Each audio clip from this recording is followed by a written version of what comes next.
নমস্কাৰ বন্ধু বান্ধৱীসকল, স্বাগতম জনাইছোঁ জব নিউজ নামৰ এটি নতুন ভিডিঅ'লৈ। ক্লাছ 10 আৰু 12ৰ বাবে এটা ভাল খবৰ আছে। এই ভাল খবৰটো কি এই ভিডিঅ'টোৰ জৰিয়তে জনাই দিয়া হ'ব। সেয়েহে ভিডিঅ'টো শেষলৈকে চাব আৰু যদিহে চেনেলটো ছাবস্ক্ৰাইব কৰা নাই চেনেলটো ছাবস্ক্ৰাইব কৰি থ'ব এনেকুৱা ধৰণৰ ভিডিঅ'সমূহ পাই থাকিবলৈ। আহক আজি আমি এই ভিডিঅ'টো আৰম্ভ কৰোঁ।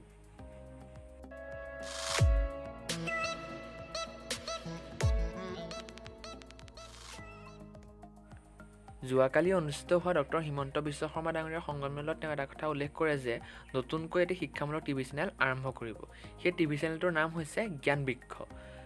যিহেতু আগতে ক্লাছ 10 বা 12ক ৰেডিঅ' বা ইউটিউব মাধ্যমেৰে পাঠদান দি থকা হৈছিলে যদিও তাত বহুতো ল'ৰা ছোৱালী উপকৃত হ'ব পৰা নাই বাবে এটি নতুন সিদ্ধান্ত গ্ৰহণ কৰিছে ডক্টৰ হিমন্ত বিশ্ব শৰ্মা ডাঙৰীয়াই। এটি শিক্ষামূলক চেনেল আৰম্ভ কৰিব আৰু তাত তেওঁলোকে নিয়মিতভাৱে ৰাতিপুৱা যেনেকৈ স্কুললৈ বা কলেজলৈ যায় তেনেকৈ ৰাতিপুৱাৰ পৰা আৰম্ভ হ'ব সেই ক্লাছসমূহ আৰু আপোনালোকে ঘৰত বহিয়ে সেইসমূহ চাব পাৰিব। আৰু তেওঁ এটা কথা কৈছে যে বিশেষকৈ ক্লাছ 10 আৰু 12ক বেছি গুৰুত্ব প্ৰদান কৰা হ'ব আৰু ক্লাছসমূহ 1ৰ পৰা 12লৈকে হ'ব যদিও 10 আৰু 12ক বেছি প্ৰাধান্য দিয়া হ'ব, কাৰণ তেওঁলোকৰ আগন্তুক হাই ছেকেণ্ডেৰী বা মেট্ৰিক পৰীক্ষা আহি আছে।